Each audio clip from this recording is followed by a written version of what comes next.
அரபு நாடுகள்லாம் ஆசையாக சில விஷயங்களை செஞ்சுருப்பாங்க. அந்த ஆசைகள் எல்லாத்தையுமே இப்போ அடியோட பூமிக்குள்ளே போட்டு புதைக்கிறது தான் ஈரானுடைய மிக முக்கியமான வேலை மாதிரி தெரியுது. அதில் அவங்க செஞ்சுருக்கக்கூடிய ஒரு காரியம்தான் அதிக விலை கொடுத்து ஒரு விமானத்தை உருவாக்கியிருக்காங்க அரபு நாடுகள். அதை சல்லி சல்லியாக எரித்து உடச்சி துவம்சம் பண்ணிட்டாங்க. அப்படி அந்த விமானத்தினுடைய பெயர் என்ன, அதில் இருக்கக்கூடிய வசதிகள் என்னன்னு கேட்டிங்கன்னா ஷாக் ஆகிடுவீங்க. இன்னொரு புறம் சவுதி அரேபியா புதிதாக ஒரு ஐடியா ஒன்று சொல்லியிருக்காங்க. ட்ரம்ப் உடனே ஜாலி ஆகிட்டார். அப்படி என்ன சவுதி அரேபியா சொல்லியிருக்காங்க அப்படிங்கிற அந்த டீட்டெயில் ரிப்போர்ட் தான் இந்த வீடியோக்குள்ளே நம்ம பேச போகிறோம்.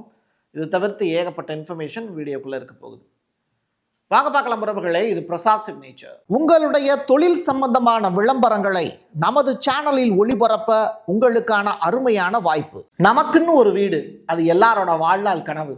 ஒரு முறை தான் முடிவெடுக்க போறீங்க, அதை சரியாயிடுங்க. கிரியேட்டர் கன்ஸ்ட்ரக்ஷன்ஸ் உங்களோட கனவு இல்லத்தை சூப்பர்வா டிசைன் பண்ணி அழகா கட்டித்தராங்க. இன்டீரியர் டிசைன்லையும் இவங்க தான் டாப். North west interiors. தொடர்புக்கு 7290799991. ஈரான் மீது தாக்குதல் நடத்துறீங்களா? அப்போ உங்களுக்காக நான் என்னன்னாலும் செய்யறதுக்கு ரெடி அப்படின்னு இப்போ சவுதி அரேபியா சொல்லியிருக்காங்க. யாருக்கிட்ட? அமெரிக்கா மற்றும் இஸ்ரேல் கிட்ட. தன்னுடைய வான் பரப்புலையே இஸ்ரேல் மற்றும் அமெரிக்காவினுடைய ஏரோப்ளைன்களுக்கு எரிபொருளை நிரப்பக்கூடிய வேலையையும் சவுதி அரேபியா செஞ்சுருக்காங்க. இது பத்தாததுக்கு சவுதி அரேபியாவினுடைய 10க்கும் மேற்பட்ட அமெரிக்க இராணுவ விமானங்கள் இது எல்லாத்தையுமே இடைவிடாமல் பறக்கிறதுக்கும் டெல் அவீவ்ல இருந்து சவுதி அரேபியாவுக்கு போயிட்டு வருவதற்குமான ஏற்பாடுகளையும் செஞ்சு கொடுத்துருக்காங்க. தன்னுடைய வான்பரப்பு மட்டும் இல்லை, தன்னுடைய மண் சார்ந்த எல்லா இடங்களையும் நீங்கள் பயன்படுத்திக்கலாம் அப்படிங்கிற அனௌன்ஸ்மெண்ட்டையும் கொடுத்துருக்காங்க. இது முழுக்க முழுக்க சவுதி அரேபியா அமெரிக்காவினுடைய அடிமையாக மாறி நிற்கக்கூடிய தருணம். முழு சந்திரமுகியாக மாறிட்டாங்கன்னு சொல்லுவாங்கல்ல, இவங்க தான். ட்ரம்ப் சொல்றாரு, ஒரு ஜாலியா இந்த போரை நடத்திக்கிட்டு இருக்கேன் அப்படின்னு. உங்களுடைய கேளிக்கைக்கு நாங்க தான் கிடைச்சோமா, நாங்க தான் உங்களுடைய விளையாட்டு பொருளா அப்படின்னு ஈரானுடைய ஃபாரின் மினிஸ்டர் சொல்றாரு. ஈரானுடைய ஃபாரின் மினிஸ்டர் அப்பாச் சொல்லியிருக்கக்கூடிய விஷயம், நாங்கள் தெளிவாக இருக்கோம், நாங்கள் பாட்டுக்கு அமைதியாக தான் இருந்தோம். யுரேனியம் செறிவூட்டல் முதற்கொண்டு நாங்கள் அவங்கக்கிட்ட முத்தரப்பு பேச்சுவார்த்தை நடத்தினோம். ஆனாலும் எங்கள் மேலே அநியாயமாக போர் தொடுத்தாங்க அமெரிக்காவும் இஸ்ரேலும். அப்போது இன்னைக்கு அவங்க சிரமப்படுறாங்க அப்படின்னா அதுக்கு காரணம் அவங்க எடுத்த முடிவு தான்.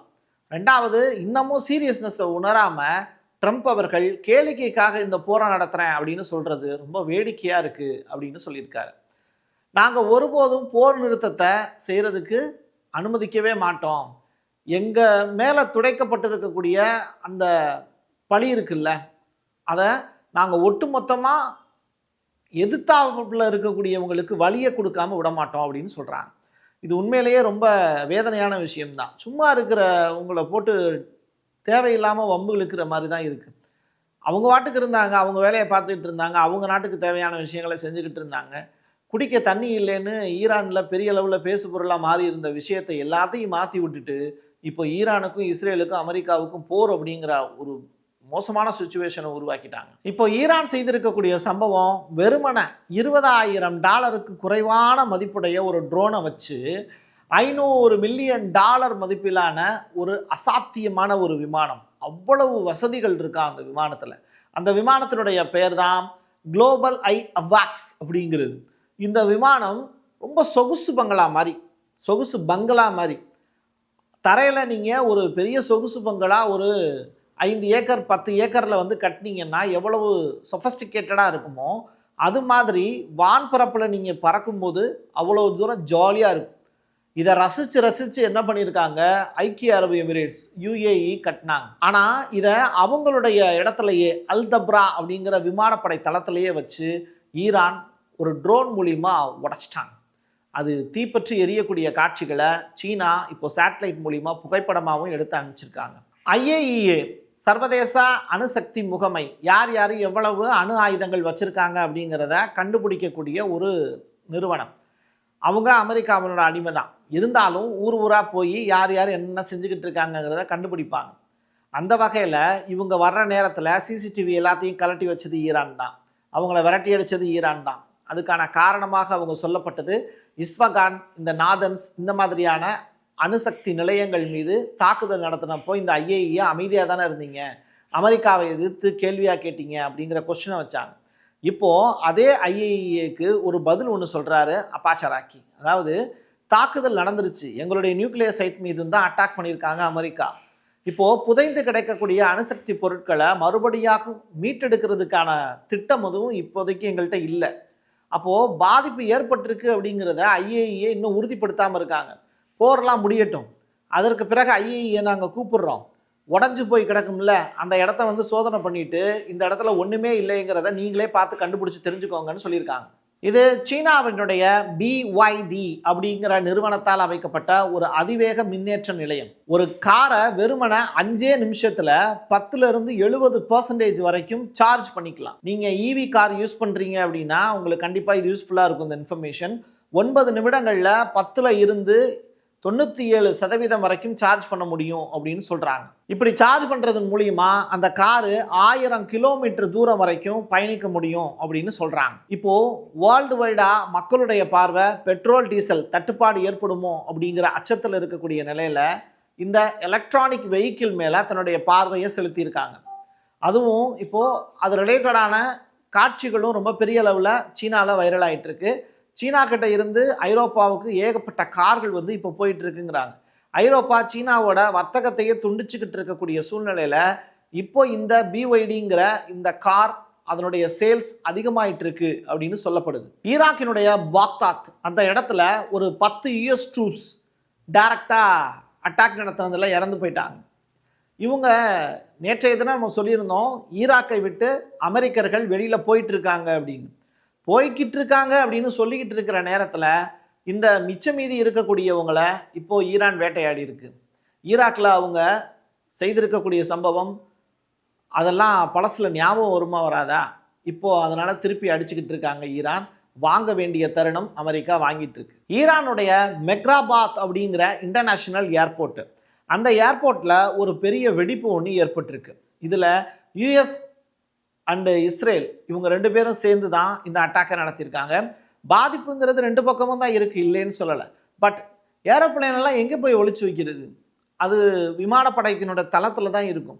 அதன் மேலே அட்டாக் நடத்துகிறாங்கன்னா அதை வாங்கி தான் ஆகணும், வேறு வழியே கிடையாது. அது மாதிரி ஏரோப்ளேன் வந்து ஏகப்பட்டது வந்து இந்த மாதிரியான ஏர்போர்ட்டில் வந்து வச்சுருக்காங்க. ஸோ விமானப்படை தளம் மீது அடி உழுகும்போது ஏரோப்ளேனும் சேர்ந்தே காலியாகுது.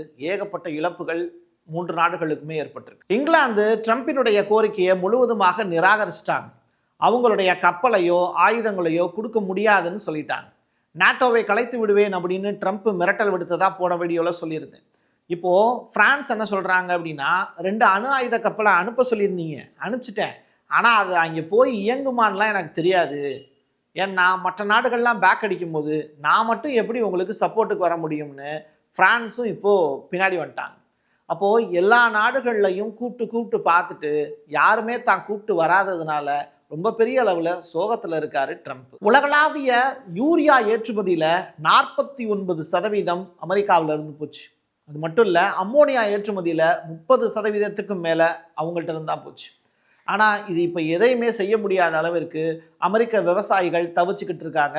காரணம் என்ன அப்படின்னா, அங்கே உரப்பற்றாக்குறை இருக்குது அப்படின்னு சொல்கிறாங்க. வளைகுடா நாடுகளில் இருந்து உலகத்துக்கே விவசாயிகள் எல்லாத்துக்குமே இந்த நைட்ரஜன் உர விநியோகத்தை நிறுத்தி வச்சுருக்காங்க. இதனால அந்த நைட்ரஜன் உரம்ங்கிறது வளைகுடா நாடுகளில் இருந்து கிடைக்காததுனால, ஸ்ட்ரைட் ஆஃப் ஹார்மஸ் மூடப்பட்டிருக்குங்கிறதுனால அமெரிக்க விவசாயிகள் பெரிய நட்டத்தை சந்திச்சுக்கிட்டு இருக்காங்க அப்படிங்கிற தகவல் வெளியாகுது. நம்ம ஊர் மாதிரி விதை ஒன்று போட்ட உடனே அது மரமாக வளரக்கூடிய வாய்ப்பு அங்கே கிடையாது.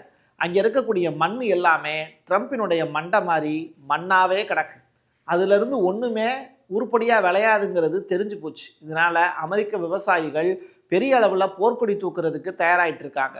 ட்ரம்ப்புக்கு US காங்கிரஸ்லேருந்து வரக்கூடிய நெருக்கடியை விட பொதுமக்களுடைய போராட்டம் அப்படிங்கிறது அந்த ஆட்சியவே கலைச்சிருமோ அப்படிங்கிற பயம் இருக்குது. அமெரிக்காவினுடைய உளவுத்துறை வெளியிட்டு இருக்கக்கூடிய ஒரு முக்கியமான தகவல் என்னென்னா, முஸ்தபா கமினி அவர்கள் அவங்களுடைய தனிப்பட்ட வாழ்க்கையில் சில அக்கறைகள் எடுத்துக்கிட்டதுனால இந்த அரசியல் களத்தில் அவர் குதிக்கிறதுக்கு கொஞ்சம் மறுத்ததாகவும், அதே நேரத்தில் கமினி அவர்களே அதை பெரிய அளவில் விரும்பலை அப்படிங்கிற மாதிரியான விஷயங்களும் பேசு பொருளாக மாறியிருக்கு. அமெரிக்க உளவுத்துறை சரியான தகவலை தான் இதில் கொடுக்கும் அப்படிங்கிறத நீங்கள் நம்புறீங்களா?